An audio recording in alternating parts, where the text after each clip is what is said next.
Hello అండి, welcome to my channel Suma cooking. ఈరోజు మన ఛానల్లో రెసిపీ వచ్చేసి వెల్లుల్లి రసము. ఈ వెల్లుల్లి రసము నేను చూపించిన విధంగా ఒక్కసారి చేసి పెట్టండి. అన్నంలో కంటే కూడా గ్లాసుల్లో పోసుకొని తాగుతారు. మరి అంత కమ్మగా ఉంటుందండి. మనకి వెల్లుల్లి రసం మరుగుతుంటేనే వంట రూమ్ అంతా మంచి వాసనతో నిండిపోతుందండి. ఆ వాసనకే మనకి కడుపు కూడా నిండిపోతుంది. అంత రుచిగా అంత కమ్మగా ఉంటుందండి. ఒక్కసారి నేను చూపించిన విధంగా అయితే ట్రై చేసి చూడండి. ఇప్పుడు అది ఎలా ప్రిపేర్ చేసుకోవాలో వీడియోలోకి అయితే వెళ్ళిపోదాము. దానికోసం ఫస్ట్ ఒక చిన్న రోల్ తీసుకొని దాంట్లోకి 1 టేబుల్ స్పూన్ వరకు మిరియాలు, 1 టేబుల్ స్పూన్ వరకు జీలకర్ర వేసుకొని కచ్చపచ్చగా దంచుకోవాలి. మీరు కావాలి అంటే మిక్సీ జార్లో వేసుకొని అయినా గ్రైండ్ చేసుకోవచ్చండి. కానీ దంచుకున్నది మనకి టేస్టీగా చాలా బాగుంటుంది.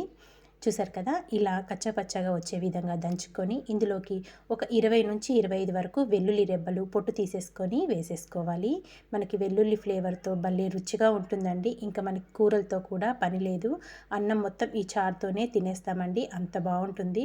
వీక్లీలో ఒక 1 టైం అయినా ఖచ్చితంగా ఇలా చేసి పెట్టండి, చాలా బాగుంటుంది. వెల్లుల్లి రెబ్బలు కూడా వేసుకొని కచ్చపచ్చ దంచేసుకొని అదంతా పక్కన పెట్టేసుకుందాము. తర్వాత ఒక గిన్నె తీసుకొని దాంట్లోకి కొద్దిగా చింతపండు వేసుకొని అది 1కి 2 సార్లు శుభ్రంగా కడిగేసుకొని మళ్ళీ వాటర్ పోసేసుకొని చింతపండుని ఒక 10 నిమిషాలు నానబెట్టేసుకోవాలి. ఇక్కడ చింతపండు నానుతూ ఉంటుందండి. ఈ లోపల స్టవ్ పైన అయితే ఒక ప్యాన్ పెట్టేసుకొని కొద్దిగా ఆయిల్ వేసుకోవాలి. ఆయిల్ కొంచెం వేడయ్యాక దీంట్లో ఇప్పుడు పోపు గింజలు, ఆవాలు, అలాగే ఒక పావు టీ స్పూన్ మినపప్పు, పావు టీ స్పూన్ శనగపప్పు, ఇందులోనే సన్నగా తరిగిన అల్లం తురుము వేసుకోండి, చాలా బాగుంటుంది ఫ్లేవర్ మట్టుకు. ఇందులోనే కొద్దిగా కరివేపాకు కూడా వేసేసుకొని ఈ తాలింపు అనేది ఫ్రై చేసుకోవాలి. ఒక 3 నుంచి 4 వరకు ఎండుమిర్చిని 2 ముక్కలుగా కట్ చేసుకొని వేసేసుకోవాలి తాలింపులోనే. ఇందులోనే మనం కచ్చపచ్చ దంచి పెట్టుకున్నాం కదా, మిరియాలు, జీలకర్ర, ఇంకొచ్చేసి వెల్లుల్లి, అదంతా వేసేసుకొని తాలింపు అనేది బాగా ఫ్రై చేసుకోవాలి. అసలు ఇది వేగుతుంటేనే మంచి ఫ్లేవర్ అనేది వస్తుందండి నిజంగా. మిరియాలు, వెల్లుల్లి వేసుకున్నాం కదా, చాలా కమ్మగా ఉంటుంది. ఇందులో కొద్దిగా మెంతులు వేసుకోండి, మరీ ఎక్కువ కాదు. నేను వీడియోలో చూపించిన విధంగా లైట్గా మెంతులు కూడా వేసేసుకొని ఈ తాలింపు అంతా బాగా ఫ్రై చేసేసుకోవాలి. ఇది ఇలా ఫ్రై అయ్యాక ఇప్పుడు దీంట్లో ఒక పావు టీ స్పూన్ వరకు పసుపు, సన్నగా కట్ చేసుకున్న ఉల్లిపాయ ముక్కలు సన్నగా పొడవుగా కట్ చేసుకొని వేసేసుకోండి. ఇందులోనే ఒక 3 వరకు పచ్చిమిర్చిని సన్నగా బారుగా కట్ చేసుకొని పచ్చిమిర్చి కూడా వేసేసుకొని ఇదంతా బాగా కలుపుకొని ఒక 2 నిమిషాలు మగ్గించుకోవాలి. ఉల్లిపాయ మనకి మరీ బాగా ఫ్రై అవ్వాల్సిన అవసరం లేదండి. ఉల్లిపాయ కొంచెం సాఫ్ట్గా మగ్గాక దీంట్లో చిన్నవి ఒక 2 టమాటాలని చిన్న చిన్న ముక్కలుగా కట్ చేసుకొని వేసేసుకొని ఇదంతా మళ్ళీ బాగా మిక్స్ చేసేసుకొని ఇంకా మూత పెట్టేసుకొని మనం వేసుకున్న టమాటా ముక్కలు అనేటివి కొంచెం సాఫ్ట్గా అయ్యేదాకా మగ్గించుకోవాలి. ఇక్కడ మనం వేసుకున్న టమాటా అనేది చక్కగా సాఫ్ట్గా మగ్గిపోయింది. ఇదంతా ఒక్కసారి మళ్ళీ మిక్స్ చేసేసుకుందాము.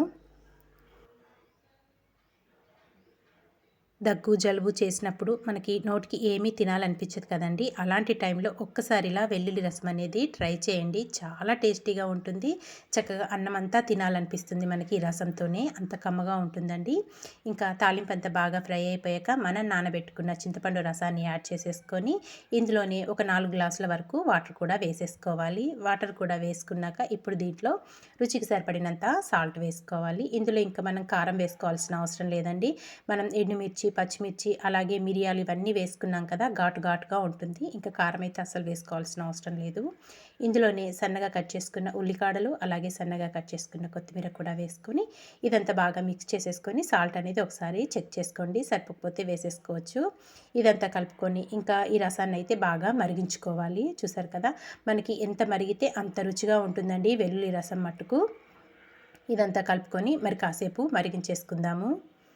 చాలా సింపుల్గా ప్రిపేర్ చేసుకోవచ్చండి, తక్కువ టైంలో ప్రిపేర్ చేసుకోవచ్చు. టేస్ట్ కూడా చాలా బాగుంటుంది. ఇక్కడైతే చక్క మనకి రసం అనేది మరిగిపోయింది. ఇంక ఇప్పుడు స్టవ్ ఆఫ్ చేసేసుకొని ఇంకా సన్నగా కట్ చేసుకున్న కొత్తిమీర అయితే వేసేసుకుందాము.